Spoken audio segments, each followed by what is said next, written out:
Team Solo Mid, better known as TSM, were one of the first powerhouse League of Legends organizations, the titans of the early LCS that stayed a consistent force well into franchising. TSM became a name that was so well known, their iconic team chant became a staple across esports even when they weren't playing. You can hear TSM. The TSM. Love them or hate them, TSM were the reason so many people got hooked on competitive League, and in 2016, after back-to-back splits of losing to bitter rivals CLG in the finals, TSM entered the summer split on a mission to finally put their name back at the top of the table. And they meant business. In spring, they created a super team by acquiring Doublelift, the greatest player in LCS history, to pair up with Bjergsen, the other greatest player in LCS history. But it wasn't good enough. TSM's experiment with European support legend Yellowstar has not gone to plan, and the team is in panic mode after losing to the same CLG they just took Doublelift from. If TSM are going to reclaim their former glory, they're going to need to make a change. But the move they make catches everyone off guard. To me, these 5 players will always be dubbed the Boys of Summer. This may very well be the most dominant LCS team that's ever existed, and their run caps off in a fashion you literally couldn't have scripted any better. And it turns out the greatest team in LCS history also ends up being responsible for its single greatest moment. Doublelift turns around the fight, staying alive, so much patience, bides his time, and he takes over! 2015 was a disappointing year for TSM. They started things off by dominating C9 in the spring finals, but things started to head downhill at MSI where they didn't make it out of groups. In summer, they got 3-0'd by CLG in the finals, and then at the World Championship they went 1-5, finishing last in their group. After being eliminated from Worlds, longtime top laner and fan favorite Dyrus announced his retirement, and TSM completely blew up their roster, leaving only their franchise player in mid lane, Bjergsen. Now on the surface, this reaction might seem a bit extreme. If you're a normal NA team, going first, second, and making both international tournaments would be a great year, not to mention their admittedly fraudulent IEM World Championship win. But this isn't a normal team. Entering the LCS's 7th split, TSM has made every single final and won 3 of them. For them, finals are the expectation, the bare minimum. This is their home. In our last video, we mentioned that in order to understand CLG's story, you have to understand who they are, and the same thing applies to their rivals, TSM.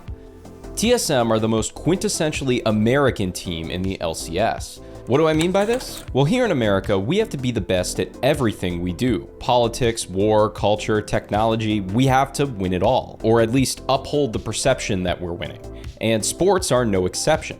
Oh, we're not the best at football? Fuck it, we'll just make our own sport only we play and also call it football. World champions, baby. Still not winning? Just elect a guy that always says we're winning. TSM, if nothing else, are a team that wins. That's pretty much their whole identity at this point, and to their credit, it's been working out pretty well so far. The thing is, if your team makes every final, not only is that monumental pressure for your players, but it begs the real question, what's next? TSM's, let's just say, controversial founder Reginald has made that very clear over the years. So what for you counts as a success in these series? I think that, if you don't win, then it doesn't matter. It doesn't matter if you're 3-2. It doesn't matter if you're 3-1. If you don't win, it doesn't matter. At the end of the day, we're not expected to win, but our ultimate goal is always to win Worlds. I want to win Worlds. We didn't move in to make friends. We moved in to win Season 2. We moved in to take first. TSM's mission has always been to be the best League of Legends team in the world. Just winning NA will not cut it for TSM. They strive to be the first North American team to win a world championship. And while that may seem a bit silly today, the early days of LoL Esports were a different time. 2 years ago, in 2014, TSM had made it out of groups and taken a game off world champs Samsung White. Not making it out of groups the next year? Unacceptable. TSM just went backwards, and TSM is not in the business of going backwards. To put things in even more American terms, at this point in LCS history, TSM are the New York Yankees. Both teams have a long tradition of success. Both teams are the most popular and globally recognizable American teams in their respective sport, making it to places they were never meant to be, whether that's Yankees caps in China or TSM chants at the World Finals. Because of this success and popularity, both teams have lots of money and choose to spend it primarily on buying the best players from around the globe rather than developing talent from within. Playing for one of these teams holds a certain level of prestige and can make you a celebrity overnight. Both teams have rabid fan bases that expect a championship win every year, and if you can't deliver it to them quickly enough, you won't stick around for very long. And of course, both teams have a simple white text-based logo containing overlapping letters on a dark background. I never thought about it before writing this video, but it almost looks intentional. You'd be hard-pressed to find a fan that's neutral on these teams because whether they're good or bad, they're always in the spotlight. You either love seeing them win or you love seeing them lose. There's no in between. All this to say, the level of pressure TSM players are under to be successful cannot be overstated. 2016 will finally be TSM's year to make a deep run at Worlds. They guarantee it. So without further ado, let's meet the dream team that's going to take them to the promised land. Heading into 2016, there was a lot of hype for this TSM roster. The face of CLG defecting to their arch rivals, the two most popular players in the league teaming up, Doublelift throwing his CLG jersey in the trash. This team was going to be a ratings machine even without the other players. While the Bjergsen and Doublelift partnership would go on to become the most iconic in LCS history, back in spring 2016, not everyone was sure it was going to work out. Super teams are always risky. How would the two biggest stars in the league fit together? Would they be able to set ego aside and share resources? With all the rumors flying around about why Doublelift was kicked from CLG and his general reputation for toxicity around this time, I wouldn't blame you for doubting it. Let's meet the rest of the supporting cast, shall we? Kevin Hortzy-Yarnell was originally the youngest member of the team. After a breakout rookie season on Gravity, getting picked up by TSM was a break almost as big as the shoes he had to fill by becoming Darius' successor in the top lane. Meanwhile, in the jungle, TSM decided they needed another Danish player whose name starts with an S and ends with an N, picking up SK Gaming star jungler Sven Skaren, who had been a standout carry player in the earlier seasons of the then EU LCS, but had fallen on hard times after a poor 2015 summer led to SK being relegated by some unknown team called Gamers 2. He'd actually played with his fellow countryman Bjergsen before back on NIP in Europe, and Bjerg must have wanted to play with him pretty badly, because TSM had to win a bidding war with H2K for his services that ended in Sven Skaren breaking a verbal agreement to join the squad. With Doublelift leaving CLG, he left behind Aframu, the best support in the league. So with no domestic upgrades available, TSM did the next best thing and grabbed the best support in Europe, Yellowstar. Fresh off the LEC's first and only undefeated regular season where he won the MVP award, followed by a trip to World's semi-finals, this move looked like an absolute slam dunk, which makes it all the more confusing when he completely flops. Now a lot has been said about the disappearance of Yellowstar over the years, but it's too long of a story for us to get into now. All you need to know is that we did not get this Yellowstar. We got this Yellowstar. We're doing a lot of pinging onto that position. There's a flash and the hook. Wow. A flash and nothing really from Yellowstar. Things get hectic here at the Esports Garage, and that's why I'm excited to tell you about the sponsor of this video, Factor. Factor lets you eat stress-free with their delicious, ready-to-eat meals. Every meal is fresh, never frozen, chef-crafted, dietitian approved, and ready to eat in just 2 minutes. More than enough time to make sure you're eating good between solo queue games or watching our videos. You can choose from a vast weekly menu of 35 options that cover a huge variety of dietary needs, including popular options like Calorie Smart, Keto, Protein Plus, or Veggie and Vegan. At the Garage, we love how flexible Factor is, and it makes staying fed in and out of game something we don't even have to think about. Factor's flexibility means you can change your order options every week with plans for 4 to 18 meals a week, as well as the ability to pause or reschedule your meals at any time. Unlike the infamous Darius microwave incident, there's no concern about you messing up here. Just easy, flexible meals sent straight to your door at your convenience. Head to factor75.com or click the link below and use the code 50esportsgarage to get 50% off plus free shipping on your first Factor box. That's code 50esportsgarage at factor75.com to get 50% off plus free shipping on your first box. Thanks again to Factor for sponsoring this video. Yellowstar Spring was not good, as TSM barely squeaked into the playoffs at 9-9. Even with the dead weight of Yellowstar dragging them down by the ankles, TSM makes a breakthrough in playoffs, knocking off both C9 and tournament favorites Immortals, setting up a rematch with their rivals CLG in the final. Now, TSM does not win this series. We spoiled that in both the intro and the last video, but it's important to note just how they lose. While his replacement Stixxay takes the game into his own hands and flashes forward to make a play, Doublelift hesitates and chooses not to fight. Instead, he plays it safe, sits back, and dies off screen. There's just not really that much he can do. Heartbreak aside, it's honestly kind of impressive that TSM got so close to winning despite all their struggles. That being said, this is not okay for TSM. Not only did they just achieve their worst ever regular season finish despite spending more money than they ever had before, but they just lost to CLG, and they are not allowed to lose to CLG. TSM know they need to make a change at support, but with a slim free agency pool between spring and summer, that's easier said than done. While CLG makes their historic run to MSI Finals, TSM are in the lab, flying to Korea for a boot camp to hold support tryouts. The decision ultimately comes down to 3 players. Ignar, at the time a relatively unknown substitute for KT Rolster, current EU LCS champion Hybrid, yeah, remember that guy, and a 19-year-old Canadian fresh off the solo queue ladder named Biofrost. Are you ready to hang out with Vincent Wang and Hong Kong? Biofrost was definitely a rookie, rough around the edges and unfamiliar with how the competitive game worked, but by the end of the boot camp, TSM thought he had better mechanics than Hybrid, and while Ignar impressed, he had trouble communicating his ideas with the team, so the job went to Vincent. Now remember earlier when we said that playing for TSM was a lot of pressure for any player, even a veteran, to handle? Well, imagine being Biofrost right now. Not only are you making your pro debut for TSM, always a daunting prospect, but you're paired with Doublelift, the best ADC in the LCS, who has been supported over the years by legends like Chowster, Aframu, and Yellowstar. And if a player like Yellowstar can't do it, how the hell could you? You're the new guy, standing in the shadows of giants, paired with a great player who has a reputation for being a difficult teammate. And somehow you're supposed to be the guy that's gonna fix this roster. Oh, and by the way, you've only got 1 split to do it. They picked you for your potential, and you're gonna need to realize it fast, or there will be problems. Something Doublelift didn't shy away from pointing out on TSM Legends. With Bio, he has his strengths, like he's a really mechanically gifted player. He actually just plays, his gameplay-wise, he's really good. The only problem is he's really inexperienced, you know, like you can take a great player and if you put him on stage, he might have, you know, a panic attack, or he might have really bad anxiety and just be extremely nervous. Now we point this all out because if you're Doublelift here, you're at a crossroads. You just got kicked from CLG and went to their arch rivals with a promise to run the league, but that didn't happen. If things don't work out this summer and the super team blows up, where does your career go next? Probably nowhere good.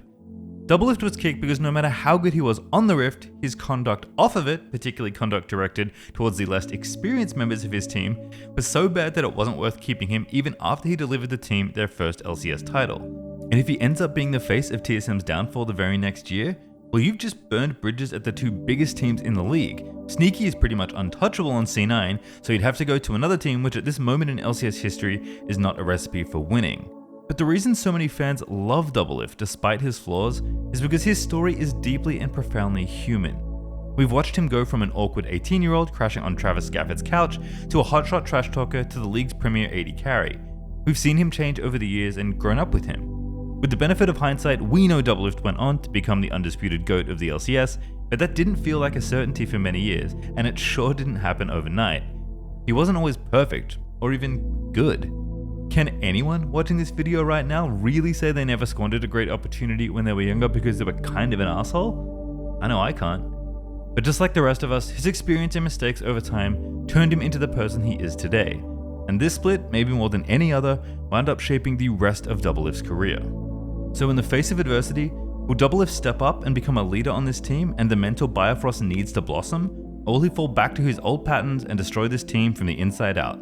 The clock is ticking. With Worlds right around the corner, TSM's bid to take over in the summer of 2016 needs to start with a statement. And boy do they make one. Defender's taken, Dixie now actually tethered up. Good flash from Biofrost, gets very aggressive. And Doublelift moves in and Bjergsen gets one. I love playing with Vincent. Yeah! Vincent! Oh my god. Vincent! What? TSM doing trying to defend this. Haunts are getting low, but they might be able to fight it out. Doublelift gets one. Can he make it two? Hooney. Now the next target they're calling is down. That is the double in there. Doublelift gonna go crazy. The 1v3 solo gets himself the triple. I guess that's what they're doing. Rain over, the slows. There's a lot of them. TSM, I think they found a catch. Rain over. Very tanky over. Powerhouse are looking to blow people up. Bjergsen with another kill. Tapping fade onto 2. Hooney diving back in. But the damage is massive. TSM. Me save for me. Yes! And it fucking That's fucking good. Doublelift now in a bit of trouble. Hyper's gonna proc Impact. Will keep chasing in. Bounces on his head. Doublelift. Misses the net. And Impact gonna chase him down. One more on it. Got the door. Now they're gonna stun him up. They get out of the turret and Impact. Hooney goes down. Now it's gonna be on a Wild Turtle. They try to get in. He flashes forward. That's gonna be the hit. Wild Turtle's getting the ricochets now. Fuck you, Doublelift. This is not your penta. Oh, is it? Oh. Oh shit, it is. Doublelift breaks up the penta down. kill, take the kill. Take the kill, take the kill. Give me the kill. Yes. One more. Dive. Hey, they're about to get back up. Here we go. What's this in? Look at Mark. Oh, he gets it! 1,000 kills. All right, I love you guys. TSM have created a monster. After an abysmal spring of 2016, this new-look TSM rips through the league, dropping only a single series along the way and matching Immortal's spring record at 17-1. Comically, their single series loss is to bottom-of-the-barrel Phoenix 1, whose surprise Rengar pick and sheer force of memes managed to stop an otherwise undefeated TSM from outdoing IMT and stop Dyrus from keeping his hair.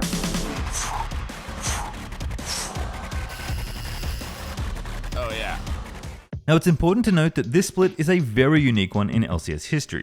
This whole year in fact is basically split into two very distinct halves that, depending on your point of view, might make their regular season run more or less impressive than Immortals in spring. You see, summer 2016 is the first ever time the LCS regular season has been entirely best of threes. Fun fact, it's also my first season of the LCS.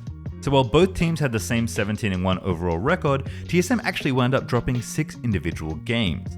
On the one hand, playing 18 single games straight and only losing one of them is very impressive, but winning that many series when you have to play at least twice as many games per opponent is no small feat either. Some may argue that the win percentage in best of 3 is simply worse than best of 1, and I'll buy that. Some might also point to best of 3s giving teams more leeway for mistakes, which might make TSM's record a bit less impressive too. I think in both cases, Immortals and TSM forever cemented themselves in LCS history, and even though they got there in different formats, it's still a monumental achievement. Semantics aside, you can't deny that TSM had a historic season. They started 14-0 in matches, the best mark in LCS history. They had insane objective control, securing 70% of Barons and 77% of Dragons in their games. They were almost never behind, posting the third lowest major deficit percentage of all time at just 8.1%. And they had the fastest average game time in the league at just over 33 minutes. Bjergsen won MVP as usual, and Biofrost won Rookie of the Split, finishing with a KDA of 8.2, the highest in the league and good for the 10th highest KDA across a split in LCS history, the second best for a support. And first team All-Pro consisted of 4 TSM players and Reignover. Now, I just read you a bunch of stats, and they're very impressive, but as I was sitting here writing this part of the video, it felt a bit hollow, and I realized what really made this team special wasn't all the numbers, but the cultural impact they had on North American League fans. Is that a sausage? Literally, it's somebody's like partially eaten sausage. This team was effortlessly good on the Rift and just as charismatic and entertaining off of it. Now, we've said a million times in this video that TSM was the most popular team, but I don't think fans today understand just how huge they were, how week in, week out, hundreds of thousands of people from all around the world were passionately invested in this team's success. And there's no better way to show that than by taking a look at their YouTube channel. In the year 2016, TSM published 57 videos on their YouTube channel that were directly related to their league team. Those videos averaged 428,000 views. To put that into perspective, Kadril, the largest English-speaking content creator in League of Legends today, averaged just 334,000 views on his last 57 videos as of the day we wrote this video. Anyway, all this to say that this roster really embodies the LCS golden age at its best. A time when the league first filled stadiums and orgs were turning into real businesses, but before franchising and promises that were too big to keep. The scene still had much of the authenticity that made fans fall in love with it back in the early days, and most pros still streamed regularly. It was back when a simple video of the team playing Pictionary, going to the arcade, or a solo queue montage could easily rake in over 500,000 views. But they also had the budget to make premium content like TSM Legends. Scrolling back through these videos, even I'm getting nostalgic for this team, and back in the day, I was a huge C9 fan, a card-carrying TSM hater. But nowadays, I look back on this time and this roster very fondly. We didn't know how good we had it. It was the summer of 2016. Times were good, the future of LoL Esports seemed limitless, and this TSM roster, the boys of summer, represented that potential. But the regular season is over now. It's the middle of August, and while it's still hot outside, you notice it's getting dark just a little earlier every day. Summer is slowly but surely on its way out. Maybe you're about to head back to school or unpacking your things after a beach trip with your friends before work on Monday. Fall, and by extension the World Championship, is just around the corner. You can almost smell it. But there's still a lot of work to do before you get there. With so many games to play, TSM have been on a grind this summer. They're entering the playoffs as far and away the best team in the league, but they've been playing and practicing more than any LCS team before them ever had. The question is, will a team that's burning this hot and playing this much both in and out of official matches fizzle out before they can get across the finish line? Mind you, this isn't just a question people are positing because they're TSM haters, there's recent precedent for this as well. Immortals went 17-1 just last split and collapsed in playoffs, performing a self-Uno reverse so epic that it'll have to be its own video one day. So there's recent reasons to be concerned about TSM this playoffs, especially with a rookie on this team who has looked excellent so far but might well be in danger of mental booming in best of fives if the pressure gets to him. Well, you can stop holding your breath now, TSM fans, because the postseason starts going the exact same way. TSM get a bye into the semifinals thanks to their first place finish and exact swift revenge on defending champion CLG, sending them to the Shadow Realm in a 3-0 shutout. Immortals somewhat hilariously fall apart again, this time barely losing to Cloud9 and peak Top Die Impact in a nail-biter that goes the distance. With CLG out of the way, dispatched handily by this brutally efficient TSM lineup, the boys in black are once again facing off against Cloud9 for a championship. And Cloud9 have had an interesting ride through the season as well. Now legendary coach and former Korean pro Reaper has joined Cloud9 for the first time, and they spent a part of their season swapping between supports as well, deciding between future LCS All-Pro Smoothie and future content creator Bunny Fufu. Since settling on Smoothie though, C9 have been looking good, finishing the season in a respectable 3rd place.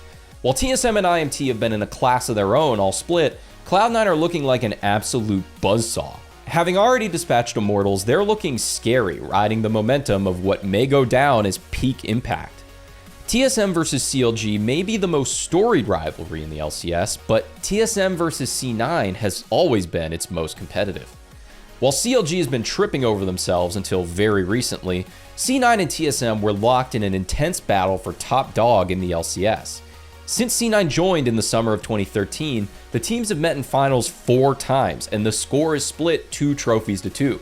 So as the teams descend upon Toronto to an uproarious Canadian crowd, their multi-year best of 5 for control of North American esports is about to come to a thrilling conclusion. As we hit champion select for game 1, we need to talk a little bit about the meta. 2016 was one of the slowest metas in the game's history, and when 2 good teams go head to head, the struggle could literally take hours. The 2016 World Finals between SKT and Samsung averaged 50 minutes and 31 seconds across 5 games, which makes TSM's 33-minute average game time from the summer split look like light speed in comparison. This team was at their best when they played fast, but the meta just didn't favor it.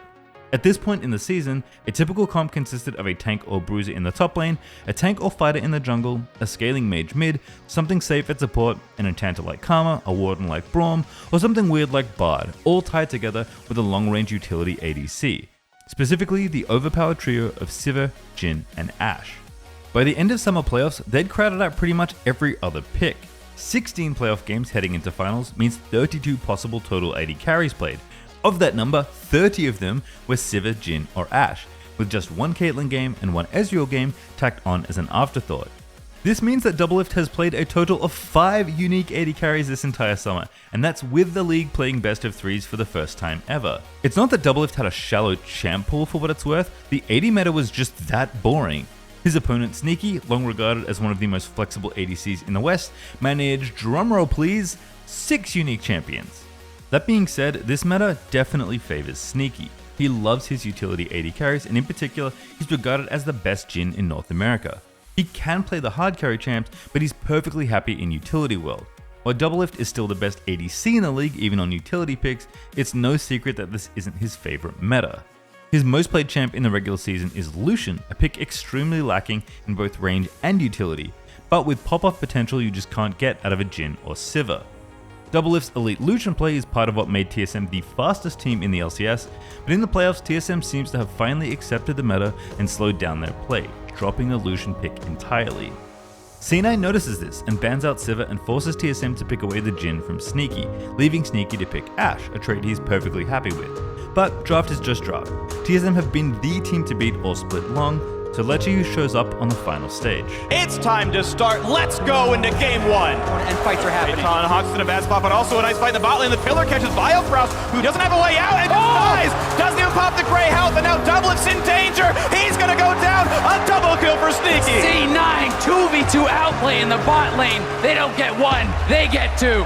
The flash into Devour. Biofrost keeps him safe for now. Bjergsen exhausted, running away for dear life, but Sven still burns down the poison. Beautiful just pillar. Too much for him. Pillar to buy him at a time. Huge knockouts, and here comes the backline access. C9 have already picked up one, but how many more can they really get? The snipe goes through. Meteos takes him out. It's a 5 versus 2. The Solo's trying to keep it up. Bjergsen burning down. He's gonna lose his life. That's it. As they go, and game one goes to Cloud9.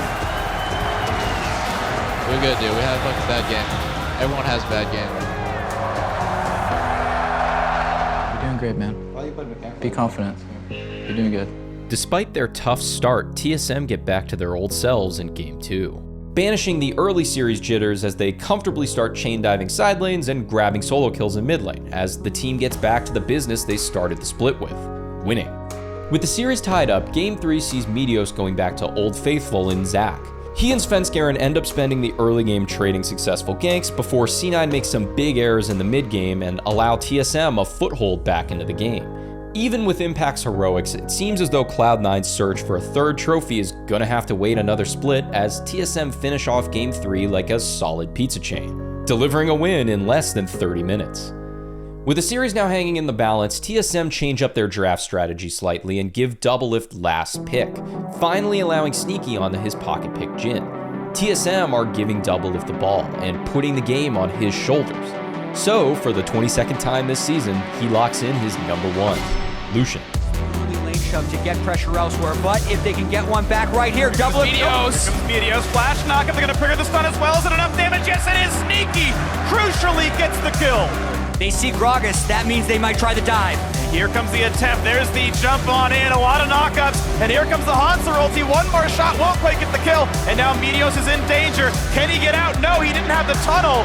Here comes Doublelift going for the chase, Sneaky's gotta be careful, shoots left, right, but that's gonna put him in range of a pillar. Where does he even go from here? Shadow ulti coming across, one more hit will do it, he's ticking down, and Doublelift, one dash will kill him. He comes in under the turret and gets that kill picked up.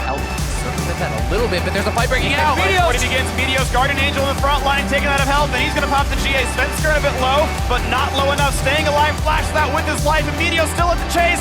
And one more pillar, one more shot. Doublelift takes him down. Now into the back line, Hanser dodging what he can, but Impact is certainly scary. Flash for the chase, a snipe from Sneaky, and now Bjergsen getting chain CC. The pool is on cooldown. A few more hits will do it. The house comes down, and a shutdown is in. Doublelift is super low. Very, very low. One more clock tower goes in.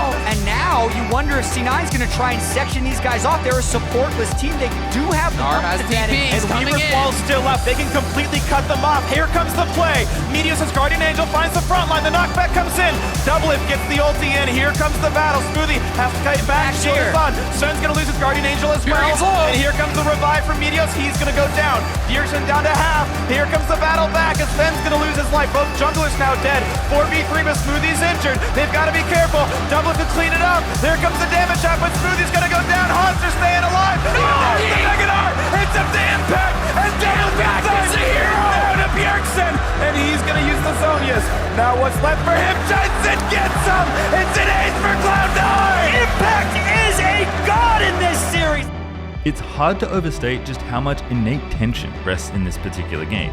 If Cloud9 manages to snatch back the momentum in this series, it feels like TSM's breakneck pace is going to finally land them in a state of exhaustion they can no longer recover from. The longer the series go, the more the cracks will start to show, and C9 as the underdog are refusing to relent. They are in the driver's seat in this game now, and even though it's no sure thing if we were to play a 5th game, the pendulum feels like it's swinging away from TSM. Come 40 minutes into this game, and Cloud9 seem to have found the opening they need to earn the right to play one final game. After the supports trade out, a pinpoint Weaver's Wall out of Jensen divides up TSM and the unthinkable happens. Bjergsen gets sectioned off and taken down, and the rest of TSM are left walking away with not even a full health bar combined between the 3 of them. The fight isn't over, but it doesn't seem like there's anything left to play for here. Doublelift has not even a quarter of his health left, and TSM have a damage and a front line that any missteps are not just going to end this team fight, they're going to end the game. So in a split second, Doublelift makes a decision that's going to change his career forever, one that will alter the fabric of history indefinitely. He decides to fight. No Guardian Angel for Meteos, whereas TSM still have two. The Weaver's Wall! Weaver's Wall catches off a couple. Now can they have the follow-up damage? A couple of stuns come in. They've got Bjergsen, and they shut him down with a 1600 damage crit. Can they get double? Flow. Meteos, another knockup, trades his life, but it doesn't. Gets the GA. Killing them all! Kills everybody. They've got three. Impact goes down, and ace for TSM. Doublelift turns around the fight, staying alive, so much patience, bides his time, and he takes over. TSM cement themselves as the most dominant organization in North American League of Legends and win their 4th North American Championship.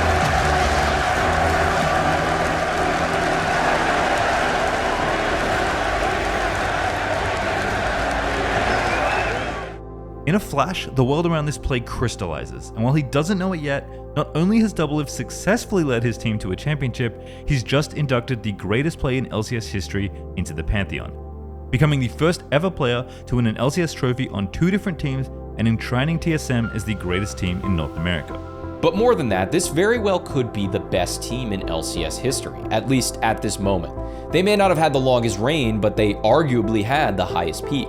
The manner in which they won their games, the force and speed at which they beat teams looked at times world-beating, and despite having to shake off a few blows from their ever-present rivals Cloud9, they finished their almost perfect regular season with only a single loss en route to the hardware and the #1 seed at that year's World Championship.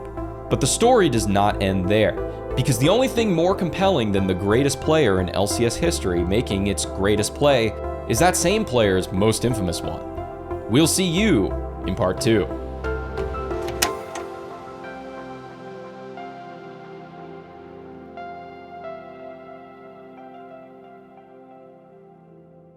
Thanks for watching, everyone. Make sure to like, subscribe, and turn on notifications so you don't miss part 2 of the Tale of Two Lucians.